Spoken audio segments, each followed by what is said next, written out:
करते हैं हमारे फर्स्ट क्वेश्चन से कि कहानी के शीर्षक की सार्थकता स्पष्ट करें। यानी कि ये कहानी है विष के दांत, वो उसका शीर्षक कहाँ तक उस कहानी से मैच करता है, इसे हमें बताना है। तो इसका आंसर आप यहाँ पे देख लीजिए कि प्रस्तुत कहानी में कहानीकार ने समाज में फैली दोहरी मानसिकता को बहुत बेहतरीन तरीके से वर्णन किया है। जहाँ महल और झोपड़ी में रहने वालों के बीच की लड़ाई दिखाई गई है कि किस प्रकार महल में रहने वाले गरीबों पर हर हाल में अपना दबदबा बनाए रखना चाहते हैं। उन्होंने यह भी दिखाया है कि किस प्रकार कुछ पैसे के बल पर अमीर के बच्चे की लाख कमियों को छुपा लिया जाता है और वही बिना गलती के भी गरीब के बच्चे को सताया जाता है। लेकिन मदन ने खोखा के दो विष के समान दांत तोड़कर उसके खिलाफ चेतावनी दी है, इसलिए यह शीर्षक कहानी के लिए सार्थक साबित होता है। सो आपको ये फर्स्ट का आंसर मिल गया कि आपने देखा कि ये जो स्टोरी है वो दिखाया गया कि किस तरीके से जो महल में रहने वाले यानी जो अमीर लोग हैं और जो झोपड़ी में रहने वाले यानी गरीब लोग हैं, उन दोनों के बीच जो भेदभाव है, जो मानसिकता है, दोहरी मानसिकता है, उसको इस चैप्टर में दिखाया गया। तो आपने देखा कि लास्ट में जो मदन रहता है वो क्या करता है कि खोखा के दो दांत को तोड़ देता है, जो कि विष के समान दांत माना गया, और इसलिए कहानी के चैप्टर का नाम है विष के दांत। तो चलिए हम सेकंड क्वेश्चन देखते हैं कि सेन साहब के परिवार में बच्चों का पालन पोषण के लिए जो लिंग आधारित भेदभाव किया जाता है अपने शब्दों में वर्णन कीजिए। तो आपने देखा कि वहाँ पे बेटी भी थी लेकिन और उनको बेटा भी था, लेकिन दोनों का जो परवरिश है वो अलग अलग तरीके से किया गया था। तो वही हमें यहाँ पे देखना है। तो आंसर हम देखते हैं कि सेन साहब ने कुल 6 संतान में से 5 लड़की, जिसका नाम है सीमा, रजनी, ओलो, शेफाली और आरती, और एक सबसे छोटा लड़का काशू बाबू, जिसका प्यार से नाम खोखा था। सेन साहब ने अपने 5 बेटियों पर कठिन अनुशासन रखते थे, वहीं उनका छोटा बेटा बहुत बाद में होने के कारण अनुशासनहीन था। वह अपने बड़ों का इज्जत नहीं करता था, अपने ड्राइवर आदि पर हाथ उठा देता था और दिन भर अपनी शैतानियों से सभी को परेशान करते रहता था। आप देखो कि उनका जो बेटा था वो बहुत ही ज़्यादा शैतान था, दिन भर तोड़ फोड़ करते रहता था, और वही जो उनकी 5 बेटियां थी वो बहुत ही आप कहो कि संस्कारी लड़की थी। आपने देखा चैप्टर में कि वो शाम के वक्त थोड़ा सा मुस्कुराती थी, हल्ला नहीं करती थी, मोहल्ले की जितने भी बच्चे हैं सभी को उन लोगों का उदाहरण दिया जाता था।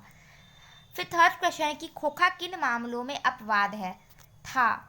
तो आंसर है कि खोखा का जन्म अपनी 5 बहनों के बाद हुआ था, जब उसके आने की कोई उम्मीद नहीं थी, इसलिए खोखा जीवन के नियम के मामले में अपवाद था। अब देखो कि 5 बहन थी और पांचों बड़ी बड़ी थी, और बहुत बाद में जब खोखा के आने की कोई उम्मीद नहीं थी, उनके मम्मी पापा को नहीं लगा था कि अब आगे भी उन्हें कोई संतान होगी, तब खोखा का जन्म हुआ था। तो इसलिए कहा गया कि खोखा जीवन के नियमों के मामले में अपवाद था, और ठीक इसी तरह वह घर के नियमों के मामले में भी अपवाद था। उनकी 5 बहन जितनी शांत, सुशील और संस्कारी थी, वह उतना ही जिद्दी, बदतमीज और बिगड़ैल किस्म का बच्चा था। तो आप देख लो कि उनकी जो 5 बहन थी वो बहुत ही शांत थी, सुशील थी, संस्कारी थी, अभी ही मैंने बताया। लेकिन वही जो खोखा है, कासू है, वो बहुत ही जिद्दी भी था, बदतमीज भी था और बहुत ही बिगड़ैल किस्म का बच्चा था। एंड फोर्थ क्वेश्चन आप देख लो कि सेन दंपत्ति खोखा में कैसी संभावनाएं देखते थे। उन संभावनाओं के लिए उन्होंने उनकी कैसी शिक्षा तय की थी। आप यहाँ पे आंसर में देखोगे खोखा बहुत शैतान होने के कारण दिन भर सामान को तोड़ते फोड़ते रहता था, और ये सब देखकर सेन दंपत्ति, दंपत्ति मतलब होता है पति पत्नी एक साथ, तो सेन दंपत्ति खोखा में अपने पिता की तरह ही इंजीनियर बनने की संभावना देखते थे। आप देखो कि वो क्या करता था, जो भी इलेक्ट्रॉनिक्स वाले सामान होते थे, जैसे उसकी जो गाड़ियाँ होती थी, और घर में सेन साहब की गाड़ियाँ, घड़ी, मतलब जो कुछ भी होता था वो उसको तोड़ता था। लेकिन सेन साहब का क्या था, वो बहुत दुलारा था, इसलिए वो क्या देखते थे ना कि ये इसलिए उस चीज़ को तोड़ रहा है क्योंकि वो देखना चाहता है कि अंदर ये कैसे बना है। मतलब ये इनका अपना सोचने का तरीका था, और वो क्या करते थे, खोखा में इंजीनियर बनने की संभावना देखते थे, और इसलिए उन्होंने कारखाने से बढ़ई से ठोक ठाक सिखाने के लिए नियुक्त कर दिया। और क्या किया, उन्होंने अपने कारखाने से एक बढ़ई को बुला के कहा था कि खोखा को तुम ठोक पीट सिखाओ, ताकि क्या उसकी उंगलियां अभी से औजारों से वाकिफ हो जाए, ताकि वो आगे से अपने काम को अच्छे से समझ सके। फिर यहाँ पे जो फिफ्थ क्वेश्चन है ना, यहाँ पे आप देखो सप्रसंग व्याख्या करे हैं, यानी ये एक लाइन दिया रहता है, उसे हमें अपने मन से लिखना होता है डिस्क्राइब करके। तो यहाँ पे आप देखो क्वेश्चन और आंसर मैंने लिखा है, और आपने इससे पहले की चैप्टर की वीडियोस नहीं देखे तो नीचे डिस्क्रिप्शन में लिंक है, वो देख लेना। और आगे की भी सारे क्लास की और सारे चैप्टर ही जो भी सब्जेक्ट है हमारा सब आपको इसी चैनल पे मिल जाएंगे।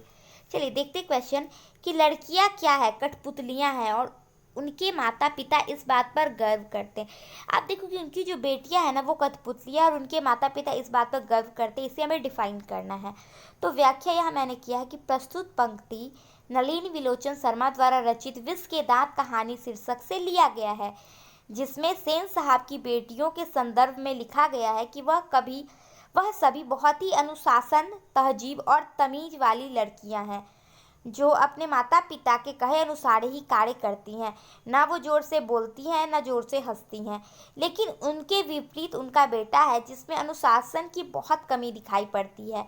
और इन्हीं बातों को ध्यान में रखकर लेखक ने लड़कियों को माता पिता के हाथ की कठपुतली कहा है। ठीक है, तो ये आपका फर्स्ट कंप्लीट हो गया। और इसी तरीके से आपको जो व्याख्या करने वाला क्वेश्चन है वो 4 दिया गया है आपके चैप्टर में। तो आप देखो ये सेकंड क्वेश्चन है उसी का, कि खोखा से दुर्लित स्वभाव के अनुसार इन्होंने सिद्धांत को भी बदल दिया। अब ये क्या है, आप देखो प्रस्तुत पंक्ति हमारी पाठ्य पुस्तिका विष के दांत नामक कहानी से ली गई है, जिसके रचयिता नलिनी विलोचन शर्मा जी हैं, जो अपनी रचना में सेन साहब की दोहरी मानसिकता को दिखाने की कोशिश कर रहे हैं कि किस प्रकार वह अपने बेटे और बेटियों में फ़र्क समझते हैं, और उनका लालन पालन भी अलग अलग तरीके से किया जाता है। जहां लड़कियों से गलती होने की गुंजाइश भी नहीं रखी जाती, वहीं किस तरीके से लड़के की गलती को छुपाया जाता है। आप देखो कि उनकी जो बेटियां थी उन पे जो उनका अनुशासन था ना वो बहुत ही ज़्यादा स्ट्रिक्ट था, लेकिन वो जो बेटा था उनका, उसको बहुत ज़्यादा छूट दिए रखते थे, बहुत ज़्यादा उसको प्यार करते थे, जिस कारण वो क्या है और भी ज़्यादा बदमाशी करता था और भी ज़्यादा शैतान हो गया था। चलिए हम थर्ड क्वेश्चन देखते हैं कि ऐसे ही लड़के आगे चलकर गुंडे, चोर, डाकू बनते हैं।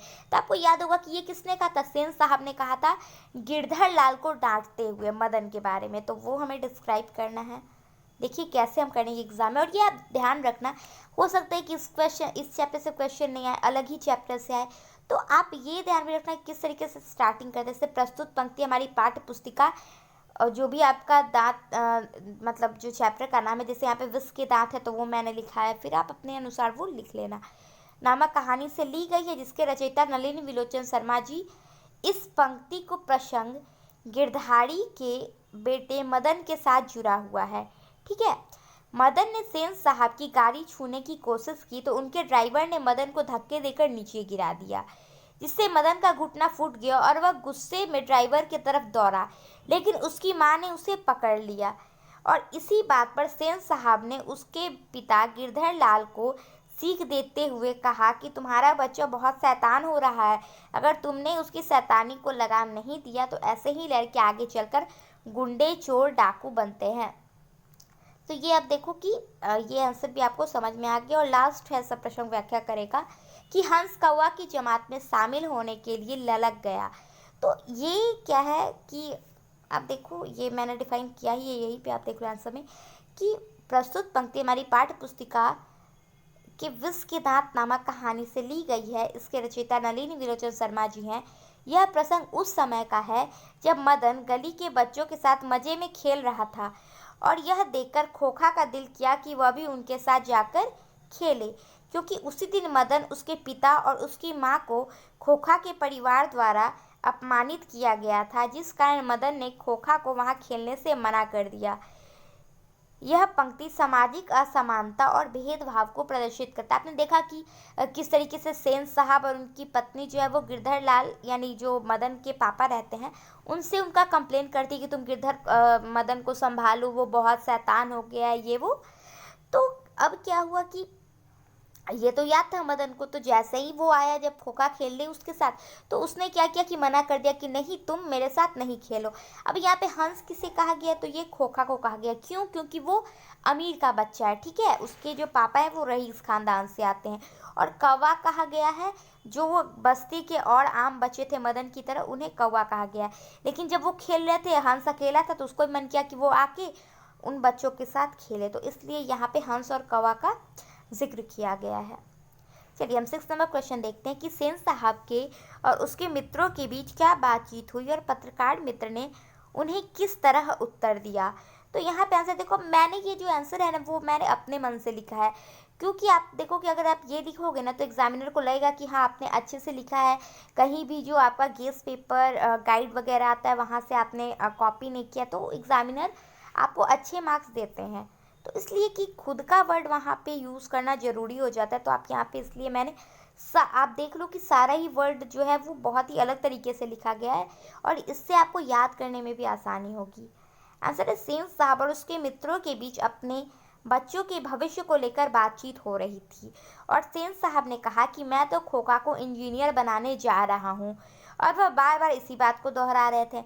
इसका जवाब देते हुए पत्रकार महोदय ने कहा कि मैं चाहता हूँ कि मेरा बेटा एक अच्छा इंसान बने, और रही बात उसके काम की तो उसे पूरी आ जाती है कि वह खुद फैसला ले कि वह जीवन में क्या करना चाहता है। और आपने देखा कि इसी प्रसंग के बाद क्या हुआ कि सेन साहब चुपचाप बैठ गए थे, उन्हें ये अच्छा नहीं लगा था, क्योंकि ये उन्हें व्यंग टाइप का लगा था।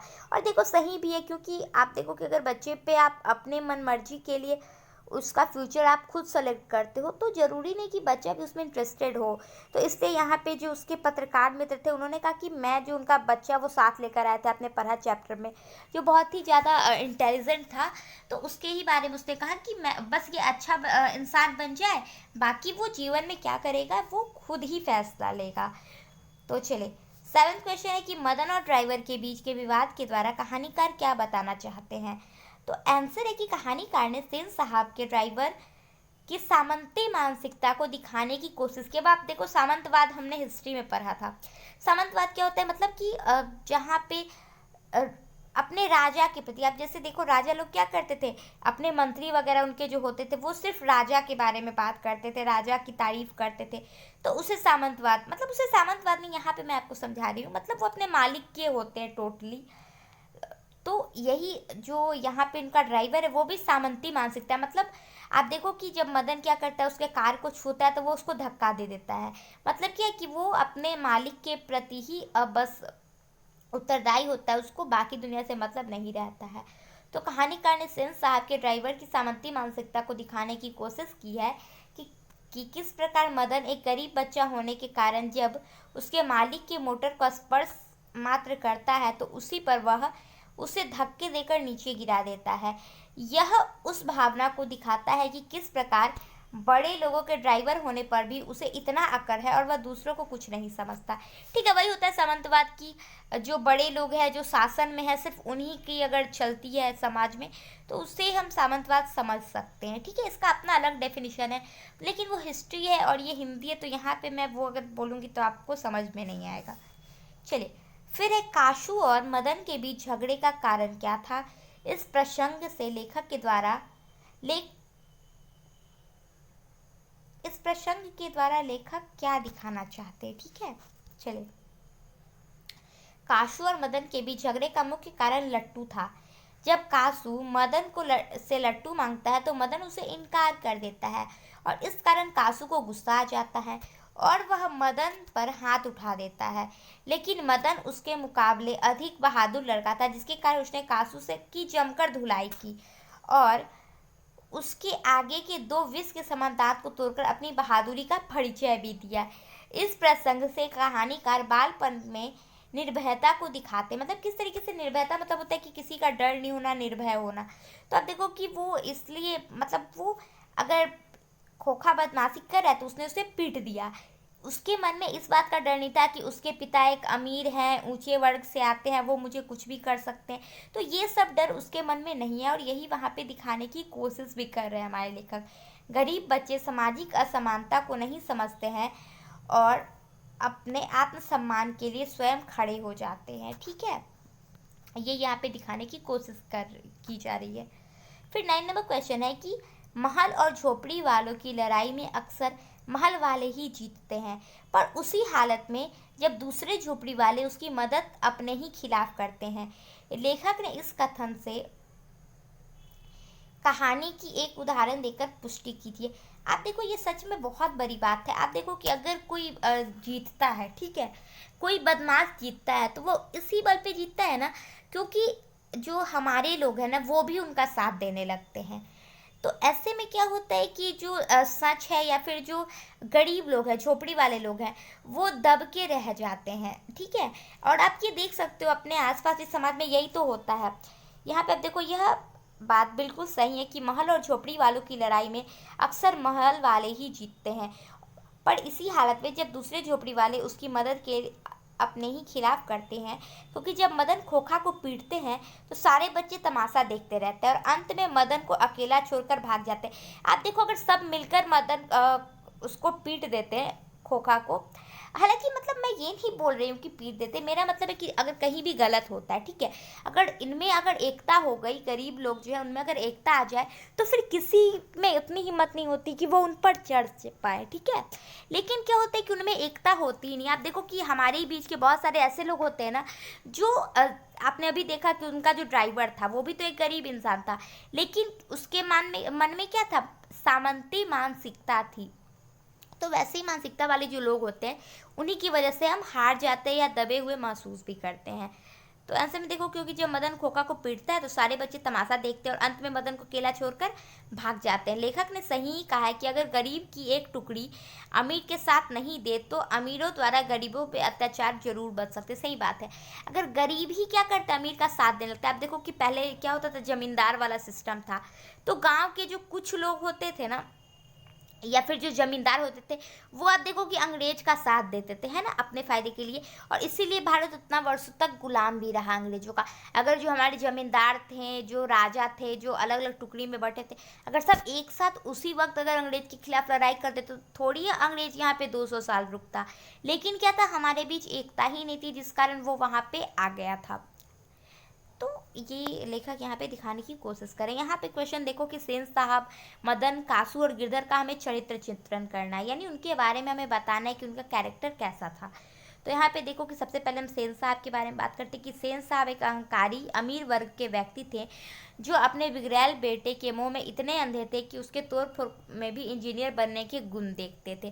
ठीक है, यहाँ पे मैं बहुत ही ज़्यादा डिटेल में जा सकती थी, लेकिन क्या है कि यहाँ पे वर्ड भी आपको ऐसा लिखना होता है ना कि आप थोड़े में बहुत अच्छे से अपने बात को रख पाओ।